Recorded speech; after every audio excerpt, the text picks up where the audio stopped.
नमस्कार, नियोजन competition cracker channel में आपका स्वागत है। देखते हैं आज की महत्वपूर्ण खबरें। देहरादून सीमांत सड़कों के लिए मिलेगी छूट। नैनीताल रोडवेज से रिटायर हुए कर्मचारियों से रिकवरी पर हाईकोर्ट ने लगाई रोक। देहरादून उच्च शिक्षा विभाग में मानक पूरा न करने वाले भी बन गए प्रोफेसर। उत्तराखंड के सीमांत क्षेत्रों में 100 किलोमीटर के दायरे में आने वाली सभी सामरिक दृष्टि महत्वपूर्ण सड़कों के निर्माण में वन संरक्षण अधिनियम के तहत मानकों में रियायत मिलेगी। उत्तराखंड की करीब 400 किलोमीटर सड़कें इसके दायरे में आएंगी। मुख्य सचिव राधा रतूड़ी ने गुरुवार को संबंधित अधिकारियों को सड़कों के प्रस्ताव केंद्र सरकार को भेजने के निर्देश दिए हैं। सचिवालय में गुरुवार को मुख्य सचिव की अध्यक्षता में हुई बैठक में सीमांत क्षेत्र की सड़कों और वन संरक्षण अधिनियम में हुए बदलावों पर चर्चा की गई। सूत्रों के अनुसार केंद्र सरकार ने राष्ट्रीय महत्व और राष्ट्रीय सुरक्षा से जुड़ी परियोजनाओं को रियायत का प्रावधान किया है। वन पर्यावरण मंत्रालय इस बाबत दिशा निर्देश भी तय कर चुका है, जिसके तहत अंतर्राष्ट्रीय सीमाओं नियंत्रण रेखा या वास्तविक रेखा से 100 किलोमीटर की हवाई पट्टी का मानक बनाया गया है। इस दूरी के भीतर ही उन परियोजनाओं को प्राथमिकता दी जाएगी जिन्हें रणनीतिक लिहाज से अहम माना गया है। राज्य में ऐसी लगभग 13 सड़कें चिन्हित हैं।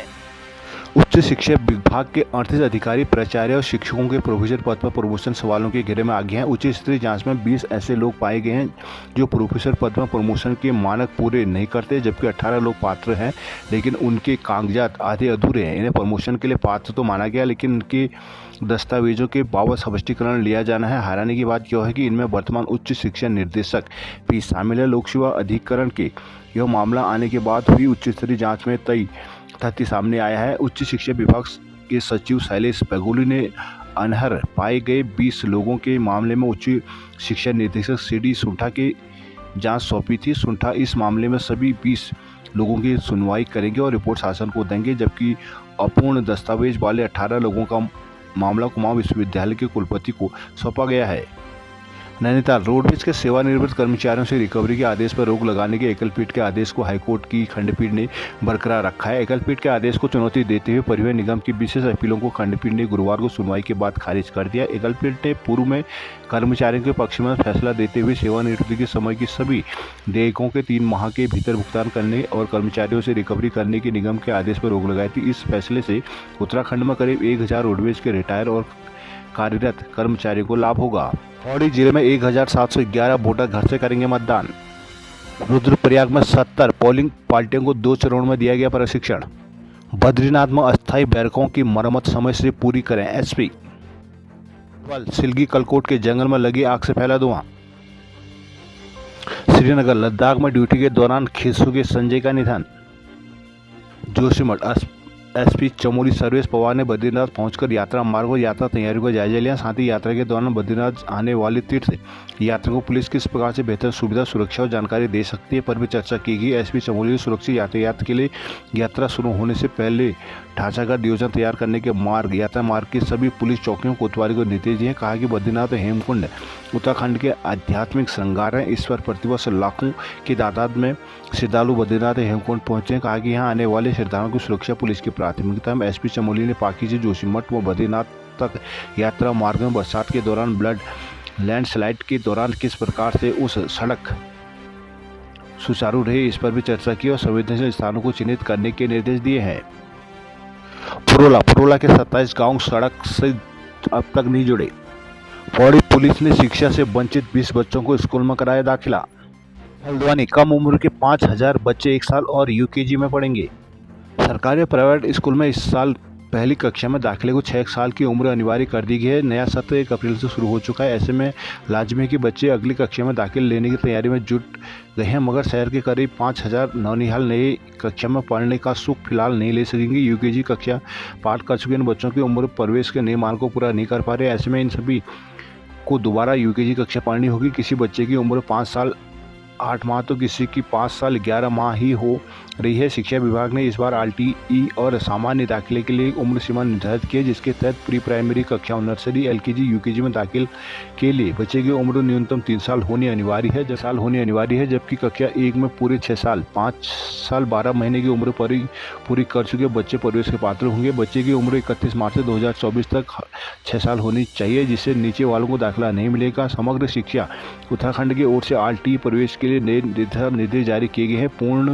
पूर्व की व्यवस्था के अनुसार कक्षा में प्रवेश के लिए बच्चे की उम्र 5 साल से अधिक होनी अनिवार्य थी। अभिभावक बच्चों की प्री प्राइमरी स्कूल में बेहद कम उम्र में दाखिला दिला देते थे। 150 से अधिक स्कूल शहर में हर गली में मोहल्ले में करीब 150 स्कूल में प्री प्राइमरी की कक्षाएं संचालित हो रही। इन सभी में अप्रैल के पहले सप्ताह तक बच्चों को यूकेजी के रिपोर्ट कार्ड बांट दिए जाएंगे। नालंदा तराई में डेरों के वर्चस्व को लेकर हुई थी बाबा तरसेम की हत्या। देहरादून वन निगम में पद खाली 500 और कर्मचारी भर दिए 650।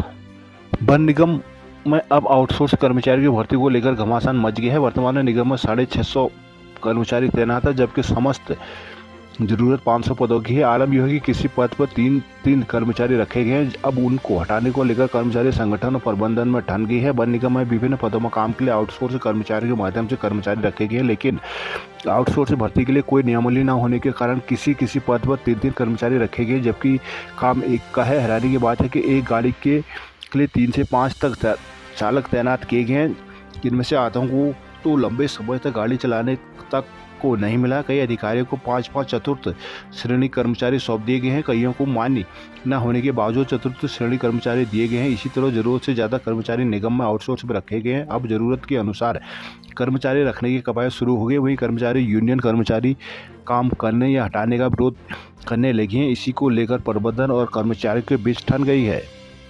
द्वाराहाट में खीरगंगा नदी के पास मिले पुरातात्विक कप मार्क्स। द्वाराहाट क्षेत्र की खीरगंगा नदी के पास स्थित बड़ेत गांव में पुरातात्विक कप मार्क्स मिले हैं। इन कप मार्क्स को ग्रामीणों ने मनरेगा कार्य के दौरान देखा। इनके कचूरी काल के होने की संभावना जताई जा रही है। ग्रामीणों ने पुरातत्वविदों से इस स्थान पर शोध करने की मांग की है। द्वाराहाट क्षेत्र पुरातात्विक दृष्टि महत्वपूर्ण स्थान रखता है। यहाँ कचूरी काल के कई मंदिर और जलाशय स्थित है। यहाँ के पुरातत्व अवशेषों को लेकर इस शहर को चांचरीधार, चंद्रेश्वर और धर्मगांव नाम से 3 भागों में विभाजित किया गया है। इसके अलावा खीरगंगा के पास अब तक की सबसे बड़ी ओखली भी मिली है, जिसका व्यास लगभग 51 सेंटीमीटर और 30 सेंटीमीटर है। साथ ही यह भीमसेन की तवा नामक चट्टान भी स्थित है, जिसका जिक्र मशहूर पुरातत्वविद पद्मश्री यशोधर मठपाल की पुस्तक rock art in Kumaon Himalaya में किया गया है। अब खीरगंगा नदी से ही बड़े लगे बड़ेत गाँव में ग्रामीणों को कप मार्क्स मिले हैं। प्रधान रेखा बिष्ट का कहना है कि मनरेगा कार्य के सिलसिले में जाने पर उन्हें यह ओखली नुमा संरचनाएं दिखी थी। लोगों का मानना है कि कचूरी काल से इन कप मार्क्सों का संबंध हो सकता है।